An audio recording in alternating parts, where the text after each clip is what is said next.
Good morning, Ooltewah High School. You're watching Hoot TV. Today we'll be giving details on Black History Month, ACT Prep, and much more. Stay tuned.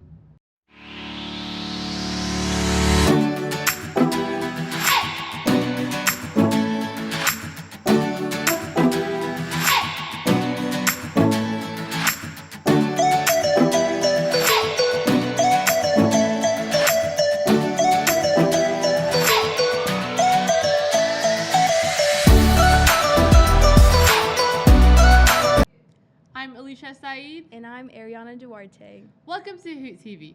This newscast is done solely by students and is about the students and teachers of Ooltewah High School. We hope to bring you all the information about the school and helpful tips so you can be the best Ooltewah student possible. Now let's take a look at our announcements.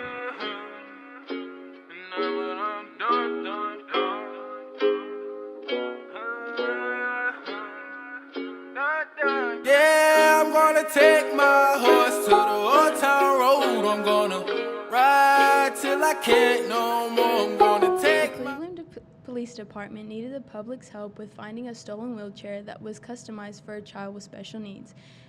Investigators say that the wheelchair was stolen between Friday, February 14th and Sunday, February 16th from the family's property. Updated Cleveland police found the custom-made wheelchair that was stolen from a special needs child over the weekend, and 2 people have been charged.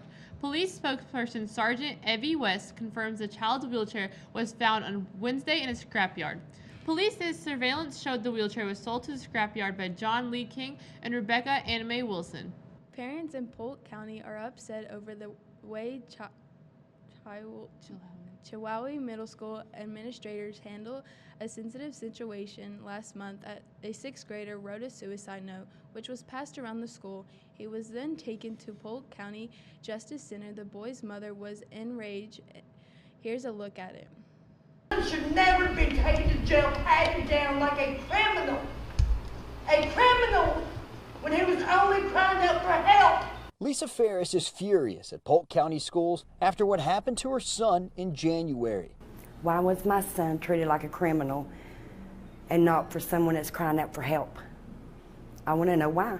Parents of 6th graders at Chihuahua Middle came into Monday night's school board meeting holding these signs, saying fight for Dallas and compassion before compensation.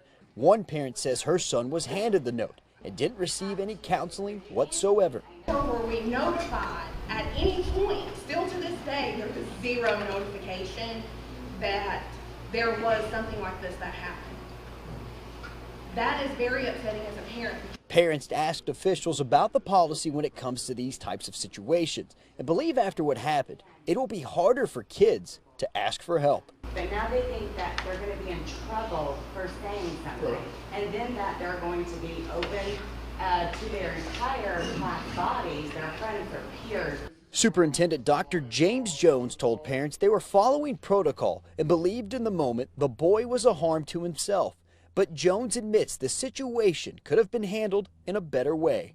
And when things go wrong, we look at it and see how we can help do things better, and then we move forward doing things better.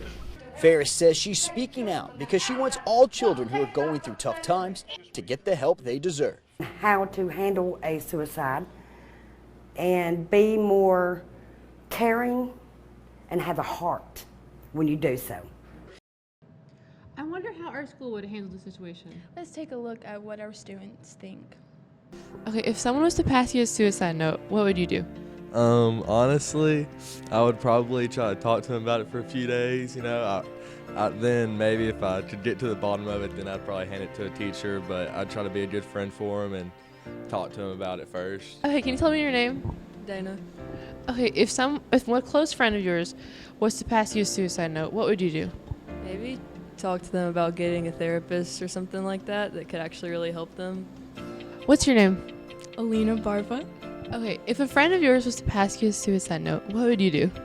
Okay, well, honestly, for me, I'm a very caring person, and I care about my friends a lot, so, I know the, right thing to do would be, tell an adult or something, but, there's only so much adults can do, and, I feel like it's their job to, care, So, me as a friend, I'd go and talk to them, and, I try to help them with my, help them with what I think would help them, and if I think they need like actual like help, like therapy, like like all that stuff. What's your name? Nieves.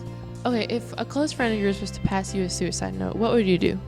Yeah, I'm gonna try to be there for them, because if it were me, I would want to have like a teenager or someone my age to be there for me, because I know they relate more than an adult, because like she said, an adult only can do so much, What's your name? My name is Harrison. If someone was to pass you a suicide note, what would you do? I'd probably just go give it to a teacher or somebody that I trusted with it. In a case like this, what is the correct protocol? Why don't we ask Officer Brown? So if something like this was to happen at our school, what would the correct protocol be? Sure. So this is unfortunately a rampant epidemic in our country, suicide among teens as well as adults. So it's very common, unfortunately, for law enforcement officials, medical staff, that sort of thing, to handle these type of situations. So in the case that this happens here at school, definitely tell a trusted adult, whether it be a teacher, administrator, school counselor, whomever, but speak up, say something. You'd rather say something and, everything checks out okay, student gets the help they need, or, turns out, there was something different with it. Yeah, but definitely speak up, say something about it. And then from there, a school counselor will get involved. Usually they notify me, and we partner with youth villages, so we call the crisis hotline, and you can Google that number. That's something also that a student could contact as well. But again, at school, I think an adult should be involved and handle it. And then from there, they'll have a phone interview to kind of do initial assessment to see whether they need to respond to the school or whatever the case may be. Then parents will be notified, and then just in extreme circumstances where maybe the situation's escalating or a crisis personnel can't respond to the school as fast as they'd like, it has to be pretty extreme circumstances. Then they will be. Then I can take them directly to the hospital from there, TC Thompson, for a mental health evaluation. This week, Ooltewah students had a chance to visit over 30 colleges right here on our school campus. Schools from Tennessee, Chattanooga State, Alabama, Georgia, also schools of art and cosmetology, and all branches of the military were on hand giving out information to students to help out with the big decision of which college to choose and just how much it will cost. Seniors, good luck in your choice. Before you can choose the ideal college, the first thing you must do is pass your ACT. So our team will help you sharpen your math skills. Let's take a quick look at our ACT question for this week. Hi, I'm Aaliyah, and this week we're asking people to answer today's ACT question. Can you take a look at it and answer it? A4. Thank you. Am I supposed to read the question? Just answer it. D. Can you take a look at this question and try to answer it?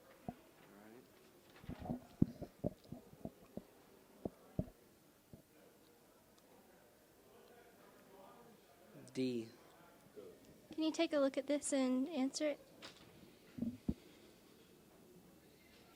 Yes, I can answer it.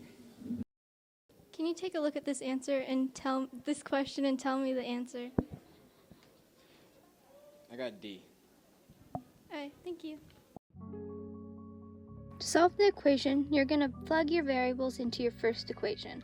So it'll look like 3 times 3 squared minus 2 times 5.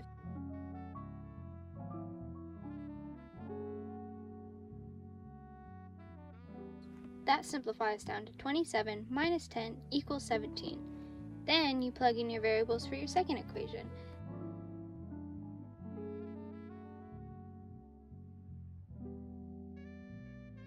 It'll be 2 times 3 squared minus 3 times 5.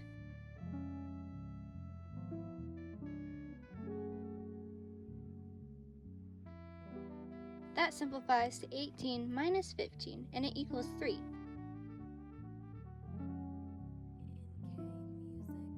Once you subtract your two sums, you'll get 14, which is your answer. Hey, it's February. You know what that means. Yeah, it's Black History Month. Let's learn about it and see what our students have to think after a short break. We all know in our minds that there ought to be a time that we can set aside to show just how much we love you. And I'm sure you would agree, what could fit more perfectly than to have a world party on the day you came to be. Happy birthday to you. Happy birthday to you. Happy birthday. Happy birthday to you. Happy birthday to you. Happy birthday. Black History Month is a month to remember all the struggles and injustices African Americans had to go through to accomplish what they have now. Black History Month is a commemoration for Black activists who took the time out of their lives to go fight for what they felt was right.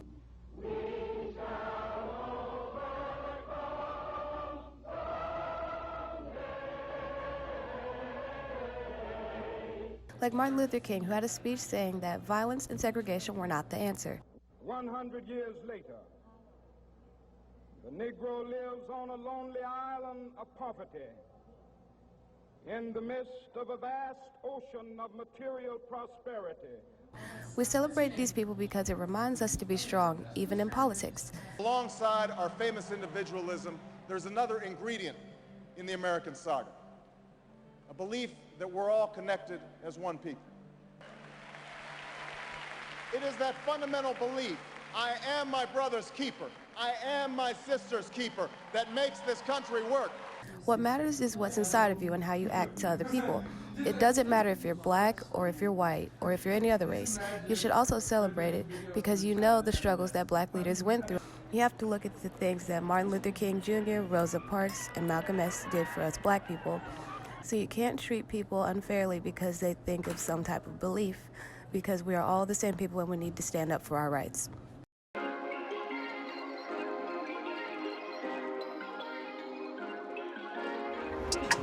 So, what's Black History Month to you? I guess it means what had to be done for slavery to be abolished.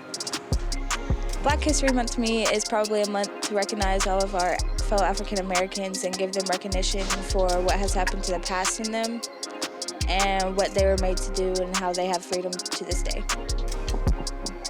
I think it's a month that we can just remember our black historical figures and what they did for America and fellow African Americans. So what's Black History Month to you? February.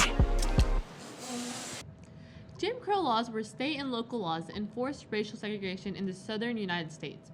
All were enacted in the late 19th and early 20th century by the white Democratic-dominated state legislators after the Reconstruction period. The laws were enforced until 1965. Common Jim Crow laws include literacy tests, poll taxes, and the grandfather clause, which was all reconstruction on the voting meant to keep black men from casting a ballot. Bans on interracial marriage and separation between races in public and places of business were also common parts of Jim Crow. This week's Club of the Week is the Esports Club. They compete in competitions against other gamers for scholarships and prize money. It requires good reflexes and eye-hand coordination to compete at a competitive level. Here's an interview with our Esports Club. I'm Miss Ross.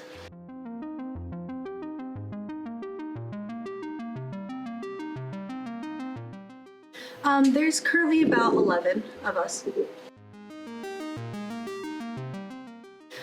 We mostly have single sports, so we have a team for Rainbow Six Siege.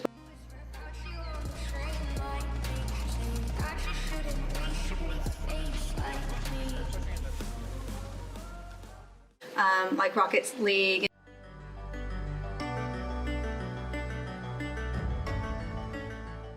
Smash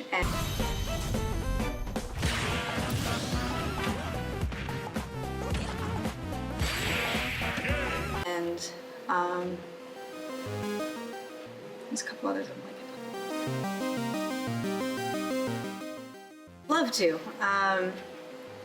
We're not very big, and a lot of our members don't play the same kinds of games. So we can't really have game evenings where we have team members versus team members and have fun like that. But it would be great to eventually get to that kind of size.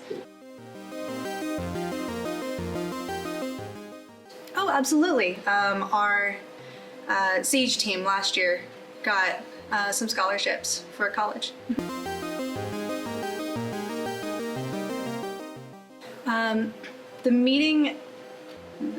The meeting is going to be the 27th, next Thursday, and any team meetings would be here in my room, in 2A.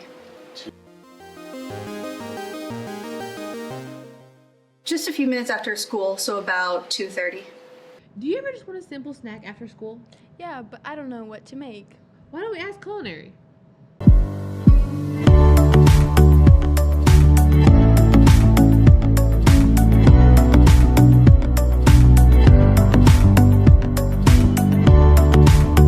Welcome to this week's segment of Hoot Cafe. What is your name? My name is Jalen Ashley. What are you getting out of taking culinary? Learning a lot in culinary arts. So I'm cooking a lot, and I'm pursuing a career in cooking. What will we be making today? We will be finishing off chicken noodle soup today. All right.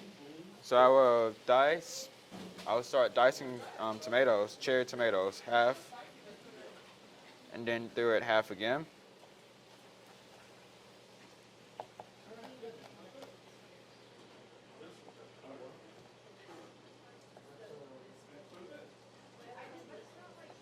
And then we will get the chicken noodles that we have. Noodles, chicken, celery, and tomatoes and onions. How long did you cook this for? Took me 5-10 minutes. Now I'll put this inside of a bowl. Then I'll get my chicken stock. And what is stock? Basically, it's tomatoes with chicken. We saturate it in chicken and let it cook well, and then we have onions and carrots, all that same thing as the chicken noodles. Then we put it inside the bowl, chicken noodles. And then we top it off with tomatoes. And there's your chicken noodles, homemade chicken noodle soup. We have a finished product for a cold, rainy day.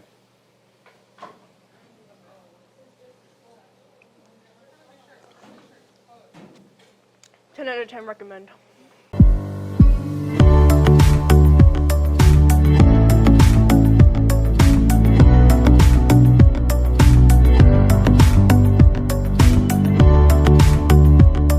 That's all for this week, Owls. We hope you enjoyed the show.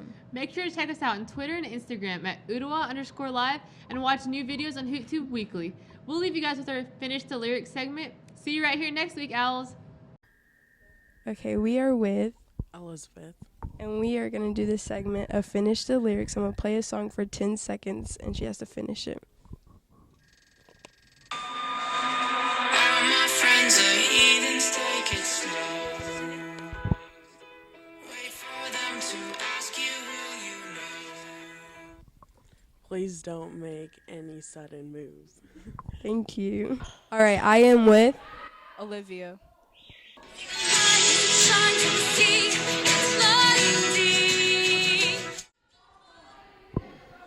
And no one knows how far it goes. Thank you.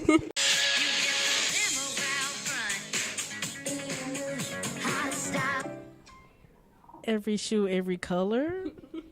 Thank you. I ain't the sharpest tool in the shed. She was looking kind of dumb with her finger and a thumb of the shape of a nail on her forehead.